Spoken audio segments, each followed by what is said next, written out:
नमस्कार दोस्तों। स्वागत है आपका अपने चैनल जिसका नाम है केवल एग्जाम। इसमें हम अपना पूरा लोकल सीरीज को कंप्लीट कर रहे थे। तो पॉलिटी के सेक्शन में ये आज हमारा 16वां वीडियो है, जिसमें हम देखेंगे वरीयता क्रम। इससे पहले हमने भारत के संवैधानिक विकास को देखा, उसके बाद भारत राज्य क्षेत्र के बारे में जाना, फिर उसके बाद हमने क्या क्या देखा, नागरिकता देखा, मूल अधिकार देखा, नीति निर्देशक तत्व देखा, फिर हमने मूल कर्तव्य को देखा, राष्ट्रपति को देखा, उपराष्ट्रपति को देखा। आज उसी क्रम में हम अपना स्टार्ट करने जा रहे हैं। इसमें वरीयता क्रम मतलब कि जो बैठक व्यवस्था होती है, कौन किस मतलब कि भारत के जो वरीयता क्रम है, केंद्र एवं राज्य सरकार से रिलेटेड जो अधिकारी हैं, वो उनके बैठने का क्रम क्या है, उसके बारे में आज हम देखे जाएंगे। अगर आपको ये चैनल पसंद आ रहा है तो चैनल को सब्सक्राइब करिए, वीडियो पसंद आ रहा है तो वीडियो को लाइक करिए, और अपने कोई सुझाव देना हो तो कमेंट जरूर करिएगा। आइए प्रारंभ करते हैं आज। वरीयता क्रम। वर, वरीयता अनुक्रम केंद्र एवं राज्य सरकारों के विभिन्न पदाधिकारियों के पद क्रम से संबंधित है। इसका प्रयोग राजनीतिक समारोह के अवसर पर किया जाता है तथा सरकार के दैनिक कार्यों में इसका कोई प्रयोग नहीं होता है। याद रखिएगा, सेंटेंस बनाया जा सकता है कि वरीयता क्रम का दैनिक उपयोग में किया जाता है, तो दैनिक उपयोग में इसका कोई क्रम नहीं होता है। 26 जुलाई 1979 को इससे संबंधित अधिसूचना जारी की गई थी। वर्तमान में देखिएगा, संविधान में नहीं है, लेकिन ये इसके लिए अधिसूचना जारी की गई थी कब? 26 जुलाई 1979 में जारी की गई थी। वर्तमान में शीर्ष पदों पर का वरीयता अनुक्रम इस प्रकार है। पहला है राष्ट्रपति, फिर उपराष्ट्रपति, प्रधानमंत्री, राज्य के राज्यपाल, भूतपूर्व राष्ट्रपति, राज्य के राज्यपाल, इसके बाद भूतपूर्व राष्ट्रपति, फिर उपराष्ट्रपति, फिर आप देखेंगे भारत के मुख्य न्यायाधीश, लोकसभा के अध्यक्ष, केंद्र के कैबिनेट मंत्री, राज्यसभा एवं लोकसभा के विपक्ष के नेता, नीति आयोग के उपाध्यक्ष, भूतपूर्व प्रधानमंत्री, राज्य के राज्य के मुख्यमंत्री। फिर आप देखेंगे, फिर 7 का में देखेंगे, आप देखेंगे कि इसमें भारत रत्न से सम्मानित व्यक्ति का भी नाम है। साथ ही साथ भारत सरकार भारत स्थित विदेशों से असाधारण एवं पूर्णाधिकार राजदूत, जो मतलब कि जो विदेशों के राजदूत हम लोग यहाँ रहते हैं वो, तथा राष्ट्रमंडल देशों के उच्चायुक्त, जो जो लोग राष्ट्रमंडल देश के से संबंधित नहीं हैं उनको हम कहते हैं राजदूत। वहीं जो लोग राष्ट्रमंडल देश से संबंधित आते हैं, हमारे यहाँ रहते हैं, उन्हें कहते हैं उच्चायुक्त। ये कहते हैं राज्यों के राज्यपाल, राज्य के मुख्यमंत्री अपने राज्य के बाहर, फिर उसके बाद सर्वोच्च न्यायालय के न्यायाधीश, फिर 9 का में देखेंगे आप संघ लोक सेवा आयोग के अध्यक्ष, नियंत्रक एवं महालेखा परीक्षक। ये भी हमने कंप्लीट किया, नियंत्रक एवं महालेखा परीक्षक भी कंप्लीट किया है। इससे पहले हमने कंप्लीट किया है महान्यायवादी और महाधिवक्ता भी कंप्लीट किया है। नियंत्रक एवं महालेखा परीक्षक के बारे में कितने में लिखा है? 148 में लिखा है। इनके बाद और उसके बाद न्यायाधीश के बारे में किसमें लिखा हुआ है वो देखेंगे आप, लिखा हुआ 75 में लिखा गया है, आर्टिकल 75 में। अब उसके बाद हम प्रारंभ करने जा रहे हैं 10वां, राज्यसभा के उपसभापति, लोकसभा का उपाध्यक्ष, नीति आयोग के सदस्यों के राज्यों के उप मुख्यमंत्री, केंद्र के राज्य मंत्री, और उसके बाद रक्षा मंत्री में रक्षा मामलों के लिए कोई अन्य मंत्री। 11 में देखेंगे भारत का महान्यायवादी, फिर देखेंगे कैबिनेट सचिव, फिर देखेंगे राज्यपाल अपने संघ शासित क्षेत्रों से, फिर आता है आपका जनरल एवं उसके समान रैंक वाले सेना अध्यक्ष के आता है। बस इतना ध्यान रखिएगा, ट्रिकी पॉइंट के रूप में देखिएगा। मैं कलम चेंज कर देता हूँ। पहले आपका नियंत्रक महालेखा परीक्षक आएगा, वह कब आएगा? वह 9 का में आएगा। फिर आएगा 11वें नंबर पे भारत के महान्यायवादी आएंगे, ये याद रखिए। चलिए प्रारंभ करते इसमें प्रश्न जो है, निम्नलिखित अधिकारियों पर विचार कीजिए। मंत्रिमंडल सचिव, मुख्य निर्वाचन आयुक्त, संघीय मंत्रिमंडल सदस्य, भारत के मुख्य न्यायाधीश। इसमें पूछ रहा है कौन सा वरीयता क्रम लगाना है। देखिए ये सब तो बात, लेकिन ये याद होगा आपको, भारत के मुख्य न्यायाधीश पहले आएंगे, याद होगा। तो फोर पहले किस में है? फोर सी में है, फोर बी में है। अब देखते हैं उसके बाद फिर मंत्रिमंडल आ जाएंगे, ये केंद्र के मंत्रिमंडल आ जाएंगे। फिर देखेंगे आप तीसरा वाला सी में भी है ये भी, इसका मतलब सी वाला कंफर्म है कि या तो सी होगा या तो डी होगा फ्यूचर। उसके बाद आप देखेंगे फिर आएगा मुख्य निर्वाचन आयुक्त। फिर आएगा, क्योंकि ये एक संवैधानिक पद है, ये पहले आ रहा है, तो उसके बाद आ गया दूसरा वाला और फिर पहला वाला आएगा। थोड़ा टफ कर देता हूँ पूरा, चेंज कर देते हैं। आंसर होगा सी, 4 3 2 1। भारत सरकार की प्रथमता श्रेणी यानी कि वही जो प्राथमिकता श्रेणी में भारत के मुख्य न्यायाधीश के ऊपर कौन आते हैं? तो भारत के मुख्य न्यायाधीश के ऊपर क्या आते हैं? भूतपूर्व राष्ट्रपति आते हैं। क्योंकि इसका आप नोट्स देखेंगे बहुत ही इंपॉर्टेंट होता है। ये देखिए आया ना, तो ये बहुत ही इंपॉर्टेंट जो होता है इनका नोट्स होता है, तो नोट्स पढ़ना बहुत जरूरी है। भारत के मुख्य न्यायाधीशों के ऊपर वरीयता क्रम में इस प्रकार सबसे पहले राष्ट्रपति, फिर उपराष्ट्रपति, प्रधानमंत्री, राज्यों के राज्यपाल, भूतपूर्व राष्ट्रपति, फिर पांचवें खां में आप देखेंगे उप प्रधानमंत्री, ऐसे आते हैं। भारतीय नयाचार यानी कि प्रोटोकॉल जो होता है, प्रोटोकॉल को नयाचार भी कहते हैं, के अनुसार पूर्वत क्रम में निम्नलिखित में से सबसे पहले कौन आएगा? तो सबसे पहले आएंगे अपने राज्य के राज्यपाल आएंगे।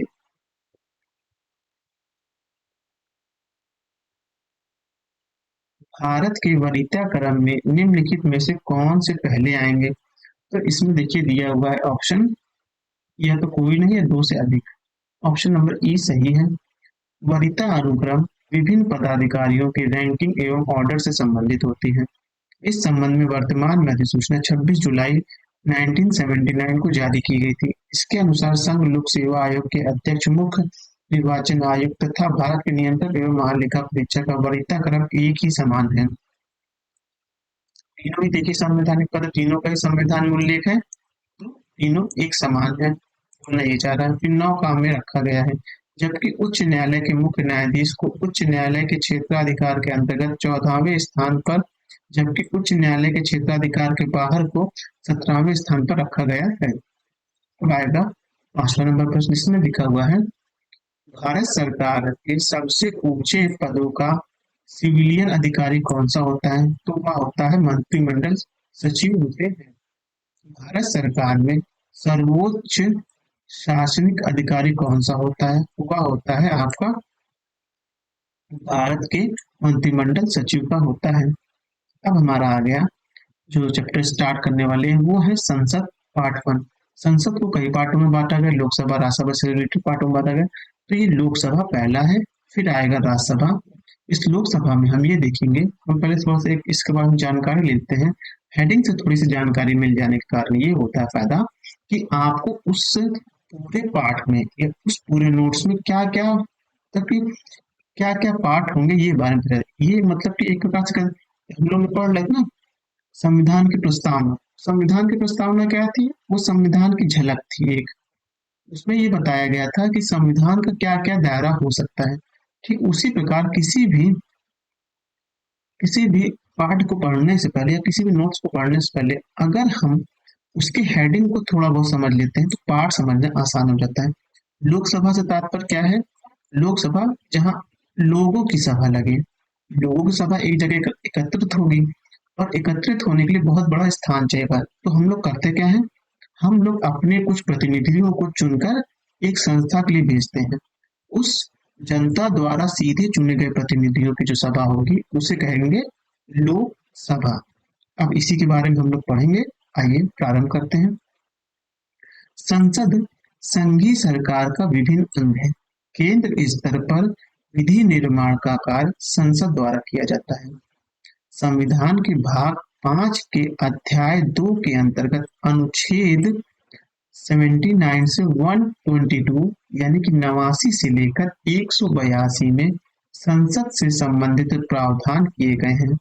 अनुच्छेद 89 के अनुसार संघ के लिए एक संसद होगी जो राष्ट्रपति और दो सदनों से मिलकर बनेगी। तो ये किसमें लिखा गया है? तो ये लिखा गया है आपका संविधान के अनुच्छेद 79 में लिखा है। क्या लिखा है? कि संसद का जो निर्माण होगा वह राष्ट्रपति और साथ ही साथ दो सदनों से मिलकर होगा। अब इसमें आगे है, देखिए कि आगे इसमें क्या लिख रहा है। लिख रहा है जिनके नाम राज्यसभा और लोकसभा होंगे। याद रखिएगा, पहला नाम राज्यसभा दिया हो, उसके बाद लोकसभा दिया है। अनुच्छेद 81 के अनुसार लोकसभा राज्यों के 530 से अनधिक और संघ राज्य क्षेत्रों के 20 से अनधिक प्रतिनिधि सदस्य से मिलकर बनेगी। तो राज्यसभा के लोकसभा के बनने का क्राइटेरिया क्या बताया गया, कितने सदस्य होंगे?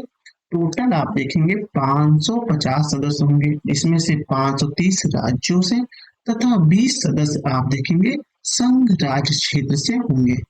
यदि राष्ट्रपति की राय में लोकसभा में आंग्ल भारतीय समुदाय का प्रतिनिधित्व पर्याप्त नहीं है तो अनुच्छेद 331 के तहत उसके द्वारा लोकसभा में उस समुदाय के दो सदस्य, कितने सदस्य?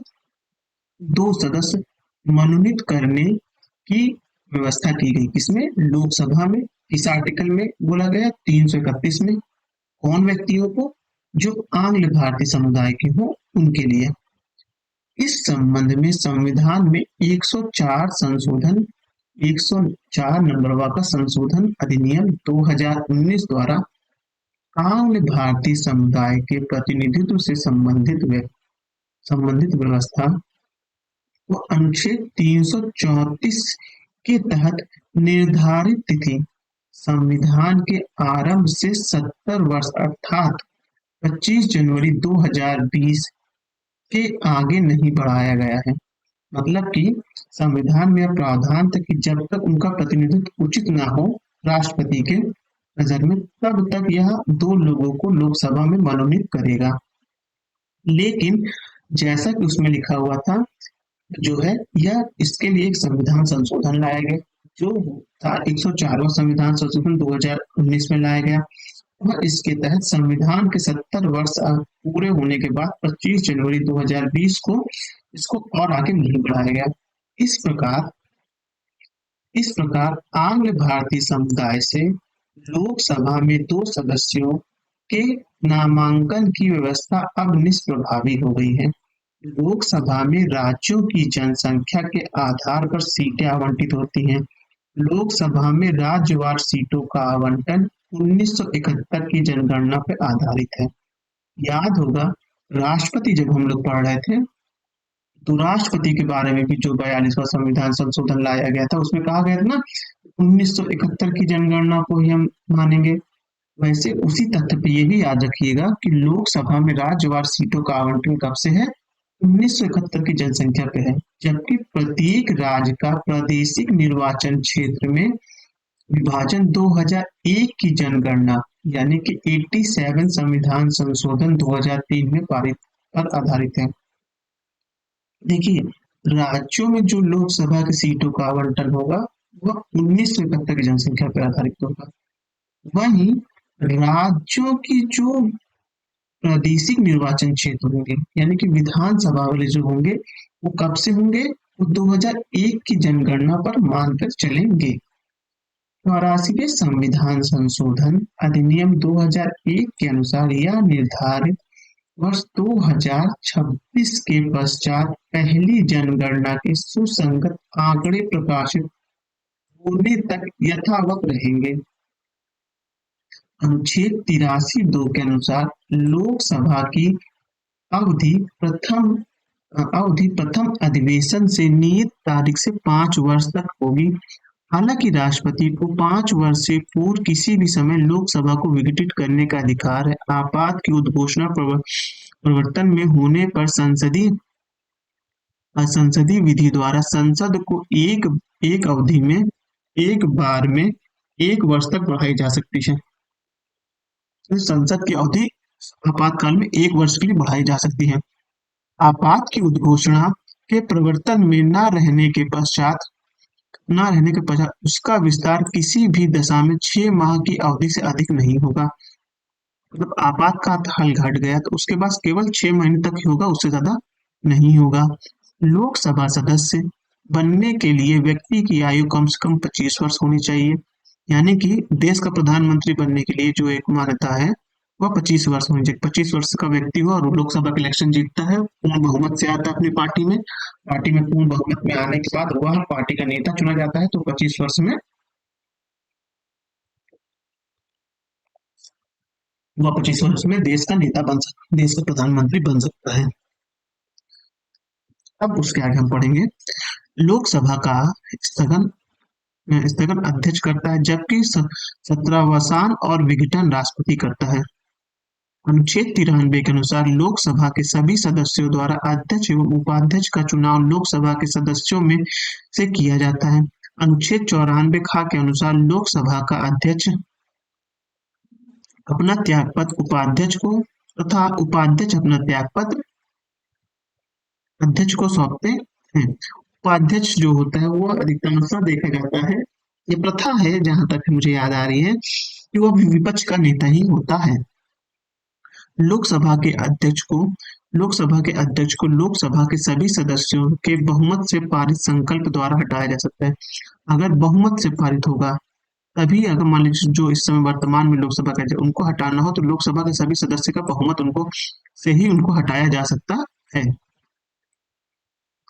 अनुच्छेद 94 गा के अनुसार अनुच्छेद 96 के तहत जब अध्यक्ष या उपाध्यक्ष को पद से हटाने का कोई संकल्प विचाराधीन हो तब वे सदन में उपस्थित रहते हुए भी पीठासीन नहीं होंगे तथा अध्यक्ष अपने पद से हट जाने के संकल्प पर प्रथमता मत देने का तो प्रथमता मत देने का तो हकदार होगा, किंतु मत बराबर होने की स्थिति में निर्णायक मत नहीं दे सकता है। हाँ, मान लीजिए उसके पे मत पारित होना है अध्यक्ष के लिए, उसमें सबसे पहले अपना मत देगा वो, ठीक है। लेकिन अगर दोनों में टाई अप हो जाता है कि अगर मान लीजिए बराबर हो जाते हैं तब क्या होगा, तब वह निर्णायक मत नहीं देगा। लोकसभा अध्यक्ष अन्य विषयों पर प्रथमता अपना मत नहीं देता है। याद रखिएगा, लोकसभा का जो अध्यक्ष होता है जब उसको हटाने की बात होती है तो सबसे पहले वो ही अपने लिए वोट करता है, ठीक है। अगर निर्णय बराबर हो जाते हैं, अगर दोनों पर मतलब कोई हटाना चाह रहा है कोई नहीं हटाना चाह रहा, दोनों लोग बराबर हो जाते हैं तब वह मत नहीं देता है। परंतु वहीं जब लोकसभा में किसी किसी विषय पर चर्चा हो रही हो तो उसमें मत कराना हो तो वह मत नहीं करते हैं। पहले वह मत अपना तभी करेंगे जब टाई दोनों के बराबर है, तब वो अपना मत करेंगे किसी अन्य विषय पर, वो आखिरी में मत करेंगे तथा वे अपने निर्णायक मत का प्रयोग केवल तब कर सकते हैं जब किसी विषय के संदर्भ में हुए मतदान सत्ता पक्ष एवं विपक्ष दोनों वोट में बराबर टाई हो जाते हैं। तो अनुच्छेद यानी 101 में लिखा है ये टाई हो जाते हैं। लोकसभा सचिवालय प्रत्यक्ष रूप से लोकसभा अध्यक्ष के अंतर्गत कार्य करता है। याद रखिएगा प्रत्यक्ष रूप से लिखा हुआ है यहाँ पर, प्रत्यक्ष रूप से करते हो सकता है प्रश्न बनाते वक्त बोल दे कि लोकसभा का सचिवालय अप्रत्यक्ष रूप से लोकसभा के अध्यक्ष के अंदर कार्य करता नहीं, प्रत्यक्ष रूप से करता है। प्रोटेम स्पीकर आम चुनाव के बाद नवनिर्वाचित लोकसभा सदस्यों को शपथ दिलाता है। जब नई लोकसभा बन के आती है तो सबसे पहले क्या होता है, प्रोटेम स्पीकर होता है, उसका निर्वाचन होता है। उसका कार्य क्या होता है, उसका कार्य इतना होता है सभी सदस्यों को शपथ दिलाने के लिए। नवनिर्वाचित सदन में लोकसभा अध्यक्ष के चुनाव से पहले लोकसभा में समानता सबसे वरिष्ठ सदस्य को प्रोटेम स्पीकर के रूप में चुना जाता है। अनुच्छेद 85(1) के अनुसार लोकसभा के एक सत्र की अंतिम बैठक और आगामी सत्र की प्रथम बैठक के बीच 6 माह से अधिक अंतर नहीं होना चाहिए। यानी कि आर्टिकल 85(1) में लिखा है कि लोकसभा के एक सत्र की अंतिम बैठक और आगामी सत्र के प्रथम बैठक के बीच 6 महीने से अधिक का अंतर नहीं होना चाहिए। इस प्रकार लोकसभा के कम से कम वर्ष में 2 बार सत्र बुलाया जाना चाहिए। कम से कम 2 बार, यानी कि एक साल में कम से कम 2 बार तो सत्र का आयोजन होना ही होना है हर हाल में। लेकिन अधिकतर कितनी बार भी हो सकता है ये नहीं लिखा, लेकिन कम से कम 2 बार तो लिखा ही है। अनुच्छेद 103 के अनुसार लोकसभा या राज्यसभा का कोरम यानी गणपूर्ति का वो सदस्य संख्या का 1/10 होता है।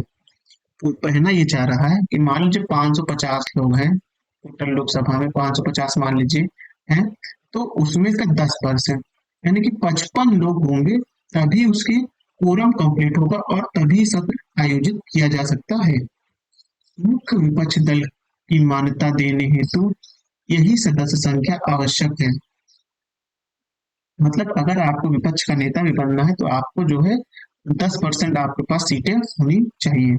उत्तर प्रदेश राज्य लोक सेवा में उत्तर प्रदेश राज्य लोकसभा में सर्वाधिक प्रतिनिधित्व 80 भेजता है। उत्तर प्रदेश जो है वो एक ऐसा राज्य है जो लोकसभा में 80 सदस्यों को भेजता है। इसके बाद आप देखेंगे महाराष्ट्र जो 48 सदस्य को भेजता है।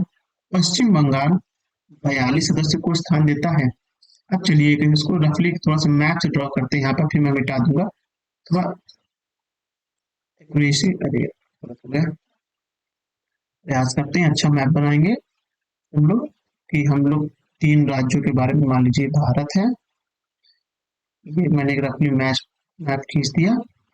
अब इसमें सबसे ज्यादा जो सीट देगा वो देगा आपका उत्तर प्रदेश, कितनी 80 सीट।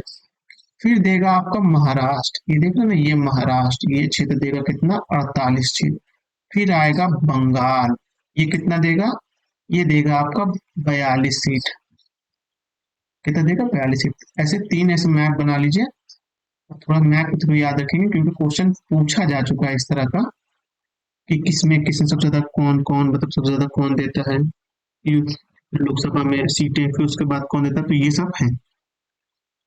अब आएगा वर्तमान में 6 जनवरी 2022 से लोकसभा निर्वाचन क्षेत्र के लिए प्रत्याशित हेतु चुनाव व्यय की अधिकतम सीमा 95 लाख रुपए, कुल कुछ राज्यों या संघ शासित क्षेत्रों 75,000 रुपए तथा विधानसभा के निर्वाचन क्षेत्र के लिए 40 लाख रुपए और कुछ मतलब कि राज्यों में 28 लाख रुपए निर्धारित की गई है। यानी कि 6 जनवरी 2022 से लोकसभा निर्वाचन क्षेत्र के जो प्रत्याशी चुने जाएंगे अपने क्षेत्र से, और लोकसभा में वो 95 लाख रुपए खर्च कर सकते हैं। वहीं अगर जो लोकसभा का इलेक्शन हो रहा हो और संघ शासित प्रदेश में हो रहा हो तो उसके लिए 75 लाख, जो लोग सीट के लिए लड़ रहे हैं 75 लाख रुपए। ठीक उसी प्रकार अगर विधानसभा के चुनाव में देखेंगे तो वो 40 लाख रुपए है और राज्य संघ शासित प्रदेशों के लिए 28 लाख रुपए निर्धारित की गई है। कब से? 6 जनवरी 2022 से। क्योंकि चुनाव होता है तो चुनाव में खर्च होता है, तो उस ज्यादा खर्च ना हो उसके लिए एक निर्धारित सीमा बनाई जाती है कि इससे ज्यादा आप खर्च नहीं कर सकते हैं। तो आगे देखते हैं लोकसभा का प्रथम चुनाव 25 अक्टूबर 1951 से लेकर 22 फरवरी 1952 तक चला, यानी कि कुल मिला के 4 महीने चला। 4 महीने का 25 अक्टूबर 1991 से लेके 21 फरवरी 1992 तक चला। यह चुनाव 489 सीटों के लिए हुआ था। याद रखिएगा, स्वतंत्रता के पश्चात जब प्रथम चुनाव हुआ था लोकसभा का, वो कितनी सीटों के लिए हुआ था? वो 489 सीटों के लिए हुआ था। प्रथम लोकसभा का पहला अधिवेशन 13 मई 1952 को हुआ था। कब हुआ था? 13 मई 1952 को हुआ था। 15 मई 1952 को गणेश वासुदेव मलंकर लोकसभा के प्रथम अध्यक्ष बने। याद रखिएगा गणेश जी का नाम, गणेश वासुदेव जी का नाम जरूर याद रखिएगा क्योंकि ये पहले अध्यक्ष बने। तथा 27 फरवरी 1956 तक यानी अपनी मृत्यु तक इस पद पर बने रहे। पहली लोकसभा के शेष कार्यकाल के लिए तत्कालीन उपाध्यक्ष एम अंतरसैनम अयंगर लोकसभा के अध्यक्ष 8 मार्च 1956 के बने, जो कि द्वितीय लोकसभा के भी अध्यक्ष रहे। वर्ष 1994 में जे.पी. कृपलानी सहित विपक्ष के 21 सांसदों द्वारा लोकसभा का प्रथम अध्यक्ष जी.वी. मालवंकर के विरुद्ध अविश्वास प्रस्ताव लाया गया। यानी 1954 में किसके लिए अविश्वास प्रस्ताव लाया गया? वह लाया गया था, जेबी और कृपलानी के थ्रू लाया गया था, जिसके लोकसभा द्वारा अस्वीकार कर दिया गया, क्योंकि 10% वोट तो होने ही चाहिए लाने के लिए। अब 489 का अगर हम 21 सदस्य देखेंगे तो ये 10% नहीं होते हैं, तो ये गलत हो जाता है। लोकसभा में प्रथम महिला अध्यक्ष मीरा कुमारी जी थी, वे 2009 से 2014 तक थी। वर्तमान में लोकसभा के अध्यक्ष ओम बिरला हैं, जो कि अब हट गए हैं। वर्तमान में ओम बिरला ही है, हाँ ठीक, ओम बिरला ही हैं, वर्तमान में भी हैं। अब प्रश्न उत्तर की बारी आ गई है, देख लेते हैं। ज्यादा प्रश्न होंगे तो हम इसको और दूसरी वीडियो में बनाएंगे, अगर कम प्रश्न होंगे तो देख लेते कितने मिनट के बाद वीडियो चलते। अभी 25 मिनट हुआ है, कोशिश करते हैं कि जल्द आधा से ज्यादा क्वेश्चन इसमें आ जाए। लोकसभा के लिए चुनाव में निर्वाचित होने वाले किसी व्यक्ति के लिए न्यूनतम आयु क्या होगी? 25 वर्ष होगी, पहले बताया गया था। संसद इसमें लिखा है और ये 84 खा में लिखा गया है। संसद सदस्य बनने हेतु न्यूनतम उम्र क्या होनी चाहिए? तो न्यूनतम उम्र 25 वर्ष होनी चाहिए। लोकसभा का सदस्य चुने जाने के लिए एक व्यक्ति को किस आयु तक कम से कम होना चाहिए? 25 वर्ष का होना चाहिए। लोकसभा में निर्वाचन के बारे में निम्नलिखित में से कौन सा कथन सही नहीं है? वह सही नहीं है कि निर्वाचन के लिए मतदाताओं की सूची को राष्ट्रपति के निर्देशन और नियंत्रण में तैयार किया जाता है। यह गलत है, क्योंकि यह काम जो होता है वह आप देखेंगे कि भारत की संसद व प्रत्येक राज्य की विधानमंडल में कराए जाने वाले सभी निर्वाचन व राष्ट्रपति और उपराष्ट्रपति के पदों के लिए मतदाता सूची निर्वाचन नामांकन की तैयारी करने का कार्य केंद्रीय निर्वाचन आयोग के निर्देशन और नियंत्रण में किया जाता है। अनुच्छेद 324(1) में लिखा गया है। कौन करेगा इनका? ये करेगा आपका निर्वाचन आयोग करता है। अब लोकसभा के निर्वाचन के लिए नामांकन पत्र व भारत के नागरिक द्वारा जिसका नाम किसी भी निर्वाचन क्षेत्र की मत सूची में हो दाखिल किया जा सकता है। अब है लोकसभा लोकसभा में राज्यों को किस आधार पर सीटों का आवंटन है? वह है जनसंख्या के आधार पर है। लोकसभा में 1971 की जनसंख्या अब तक मान्य है, यही इसमें एक एक्स्ट्रा ध्यान रखना है।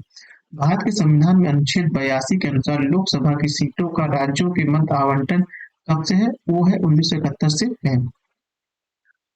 8वां प्रश्न है, वर्तमान लोकसभा में प्रत्येक राज्य के लिए स्थानों का आवंटन आधारित है 1971 की जनसंख्या पर आधारित है। 9वां प्रश्न है, लोकसभा में राज्यवार सीटों का आवंटन 1971 की जनगणना पर आधारित है। यह निर्धारण किस वर्ष तक यथावत रहेगा? वो रहेगा आपका 2031 तक रहेगा, क्योंकि 2031 में जब नई जनगणना होगी तभी तक यह रहेगा। अब आएगा 10वां प्रश्न, 44वें संविधान संशोधन अधिनियम द्वारा लोकसभा की कुल सदस्य सीटों की संख्या का निर्धारण 1971 की जनगणना के आधार पर कर दिया गया है। ये तब तक बदली नहीं जाएगी जब तक एक वर्ष विशेष के बाद पहली जनगणना नहीं होगी, तो वह है आपका 2026 के बाद जो जनगणना, 2026 के बाद कौन जनगणना होगी? 2031 की जनगणना होगी, तो वर्ष निर्धारण किया गया 2026 निर्धारण किया गया था। 11वां प्रश्न देख लेते हैं, भारत के संविधान के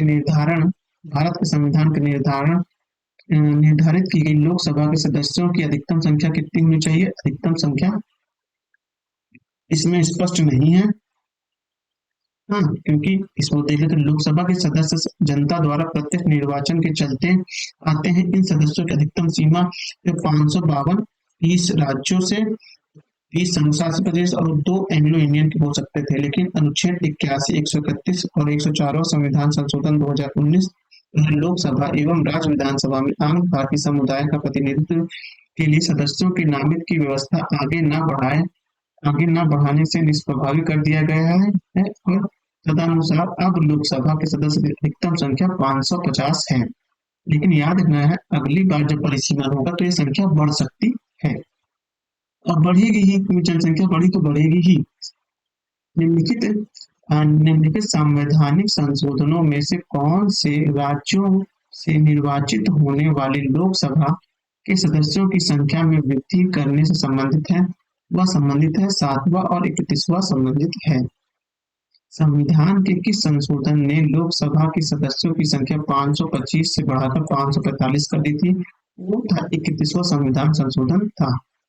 अब है लोकसभा में सदस्यों की जो अधिकतम संख्या निर्धारित की गई थी वह थी 550। लोकसभा में वर्तमान सदस्य संख्या कितनी थी, तो इसमें जो 543 दिया हुआ है लोकसभा में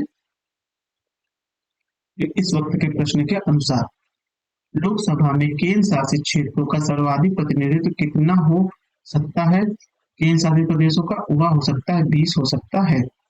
20 यहाँ से 530 करते लोकसभा से, 2 आंग्ल भारतीय समुदाय जो कि हटा दिए गए हैं 104वें संविधान संशोधन से। आम चुनाव 2009 में 443 लोकसभा निर्वाचित क्षेत्र के लिए एक चुनाव हुआ। इसमें से कितने लोकसभा निर्वाचित क्षेत्र राज्य के थे? वह थे 530 थे। लोकसभा में केंद्र शासित प्रदेशों के लिए कितनी सीटें आरक्षित थी? तो वो थी 20 थी। केंद्र शासित प्रदेशों के लिए 20 सीटें आरक्षित थी। भारतीय संविधान के किस अनुच्छेद के अंतर्गत लोकसभा में अनुसूचित जातियों के आरक्षण का प्रावधान किया गया है? वह किया गया 330 में किया गया। किसके लोकसभा में अनुसूचित जातियों के आरक्षण किया गया है। अब 20वां प्रश्न देखते हैं। निम्नलिखित राज्यों में अनुसूचित जनजातियों के लिए लोकसभा में स्थान आरक्षित नहीं है। वह आरक्षित नहीं है लोकसभा में अनुसूचित जातियों के लिए, वह है केरल और तमिलनाडु में नहीं है। ये इंपॉर्टेंट प्रश्न है, थोड़ा ध्यान रखिएगा। किस राज्य की लोकसभा में अनुसूचित जाति और अनुसूचित जनजाति के लिए आरक्षण नहीं है? वह नहीं है, आपका देखेंगे अरुणाचल प्रदेश और जम्मू कश्मीर में नहीं है। लोकसभा में अनुसूचित जाति के लिए आरक्षण स्थानों की संख्या कितनी है? वह 84 है। यदि किसी राज्य के लिए लोकसभा के स्थानों की आवंटन संख्या 42 है तो उस राज्य के लिए अनुसूचित जातियों हेतु आरक्षित संख्या क्या होगी? ये विवादित प्रश्न है। संख्या जो इसमें है वो आप पूरा जब इसको पढ़ेंगे एक बार पॉज करके तो वो पढ़ लीजिएगा, इस अनुपात से निकाली जाएगी। लोकसभा में अनुसूचित जातियों के लिए निम्न में से किस राज्य में सर्वाधिक सीट आरक्षित है? वह आप देखेंगे मध्य प्रदेश में अनुसूचित जाति के लिए सबसे ज्यादा, अनुसूचित जनजाति के लिए सबसे ज्यादा सीटें आरक्षित हैं। 25वां प्रश्न, निम्नलिखित में से कौन सा राज्य लोकसभा में अनुसूचित जनजातियों के सर्वाधिक प्रतिनिधित्व निर्वाचित करता है? वह करता है, आप देखेंगे मध्य प्रदेश इसका आंसर है। लोकसभा में आंग्ल भारतीय समुदाय के सदस्य मनोनीत करने की शक्ति किसके पास है? तो मनोनीत करने की शक्ति जो है वो राष्ट्रपति के पास होती है, लेकिन किस लिए विवादित ये देखने के वाला इसमें प्रश्न है, ये देख लीजिएगा। अब है राष्ट्रपति आंग्ल भारतीय समुदाय के कितने सदस्यों को नामित कर सकता है यदि वह इस राय का है कि लोकसभा में इस समुदाय में प्रतिनिधित्व पर्याप्त नहीं है? तो होना चाहिए था, वो कितना भी कर सकता, लेकिन होना चाहिए था आंसर इसमें 2 होना चाहिए था।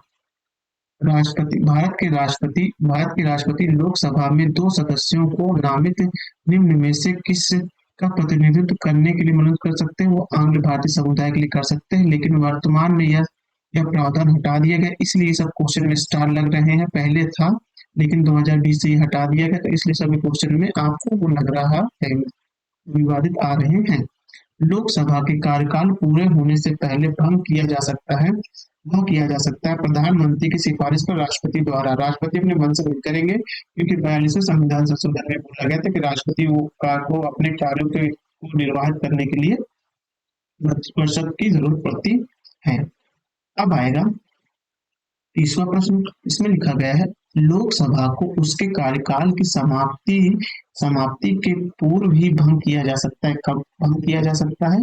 राष्ट्रपति द्वारा मंत्रिपरिषद की सलाह पर भंग किया जा सकता है। अब है निम्नलिखित कथनों पर विचार कीजिए। भारत का राष्ट्रपति ऐसे स्थान पर जिन्हें वह ठीक समझे संसद का सत्र आहूत करा सकता है, मतलब कि भारत का राष्ट्रपति ऐसे किसी स्थान को चुन सकता है जहां सत्र का आहूत करा सकता है। तो सही है ये बात, जिस स्थान पर चाहे वह अपना सत्र आहूत कर सकता है, कहीं स्थान स्पेसिफिक नहीं है।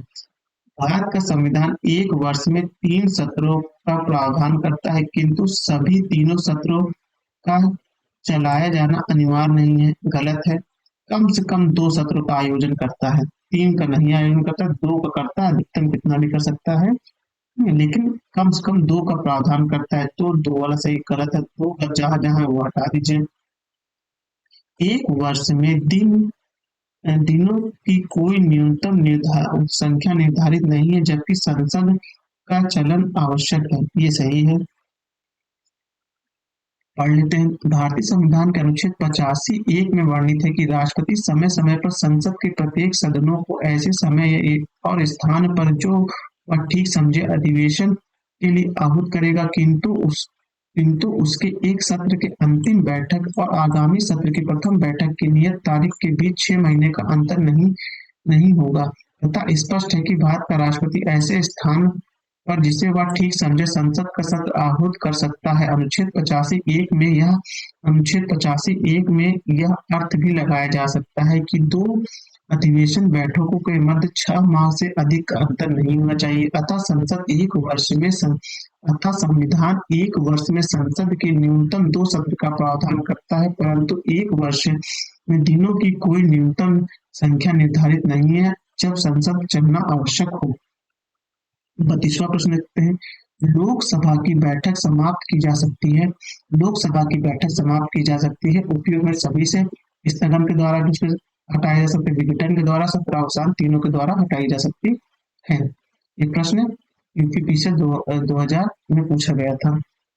ये क्वेश्चन थोड़ा ध्यान रखिएगा, अच्छे से आप देख लीजिएगा, आप लोग पढ़ लीजिएगा, क्योंकि आगे 2020 में पूछा गया, प्री में पूछा गया था, जब कोविड चल रहा था उसी दौरान ये क्वेश्चन पूछा गया था, जब अक्टूबर में परीक्षा हुई थी तब। 33वां प्रश्न देख लेते हैं। निम्नलिखित में से कौन लोकसभा के सत्र का सत्रावसान करने का प्राधिकारी है? वो है राष्ट्रपति है। लोकसभा का कार्यकाल जो होगा आपात की घोषणा के दौरान 1 वर्ष में 1 बार तक ही बढ़ाया जा सकता है। अब लोकसभा में कम से कम कितने सत्र बुलाए जा सकते हैं? कम से कम 2 सत्रों का आयोजन होता है। लोकसभा का कोरम निगणपूर्ति कुल कितनी संख्या में होनी चाहिए? 1/10 संख्या से होनी चाहिए। अब लोकसभा का अधिवेशन गठित करने हेतु गणपूर्ति कोरम कितना होना चाहिए?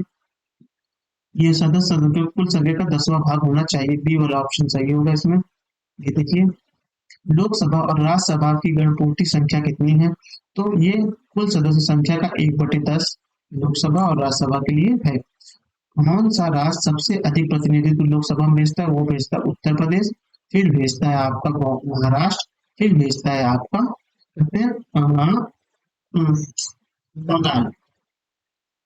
अब है, भारत के किस राज्य का लोकसभा व राज्यसभा में प्रतिनिधित्व सर्वाधिक है? वो है उत्तर प्रदेश। इसलिए बोला जाता है उत्तर प्रदेश की चाबी जिसके पास, केंद्र की चाबी उसके पास। जहां तक लोकसभा में प्रतिनिधित्व का प्रश्न है, कौन से राज्य दूसरे और तीसरे के दर्जे पे आते हैं? तो दूसरे और तीसरे के दर्जे पे देखा जाए तो इसमें कहीं भी सुमेल नहीं है, लेकिन पहले में आपको उत्तर प्रदेश, दूसरे में महाराष्ट्र, तीसरे में बंगाल आता है। प्रथम में उत्तर प्रदेश, फिर महाराष्ट्र, फिर बंगाल, फिर आता है बिहार, फिर तमिलनाडु, फिर मध्य प्रदेश। उत्तर प्रदेश के बाद लोकसभा में सर्वाधिक कौन देता है? वह देता है महाराष्ट्र देता है सीट। उत्तर लोकसभा में कितने स्थान राजस्थान के लिए? तो राजस्थान में है, राजस्थान स्पेशल पेपर था, तो वो है 25 स्थान देते हैं। अब लोकसभा में बिहार के आवंटन स्थान निम्न में से किन राज्यों में आवंटित स्थानों का योग्य है? तो ये प्रश्न जो है वो उस समय विवादित था, 2000 में आया हुआ था। इसका एक्सप्लेनेशन आप लोग पढ़ लीजिएगा। अब है, निम्नलिखित में से राज्यों के किस युग्म को लोकसभा के समान सीटें प्रदान है? तो वह आप उत्तर देखेंगे, ये भी है। इसमें कई राज्यों में देख सकते हैं आप, ये राज्यवार दिए हुए हैं, इनको एक बार पढ़ लीजिएगा, इनसे प्रश्न मेल के आ जाते हैं। अब फिर है, निम्नलिखित युग में से कौन सा युग सही नहीं है? ये भी युग जो है सही नहीं है, इसमें से कुछ मिसमैच है, तभी ये विवादित प्रश्न है। विवादित प्रश्न को हम लोग एक्सप्लेनेशन जो रोकेंगे उसमें देखेंगे, क्योंकि गलत पढ़ने से अच्छा है कि हम सही पढ़ें और एक्सप्लेनेशन से सही पढ़ें। इसलिए मैं एक्सप्लेनेशन के लिए बोल देता हूँ आपसे कि उसको पढ़ लीजिएगा जरूर से। अब ये भी जो मैचिंग वाले ही हैं, ये इसमें आप देख लीजिएगा।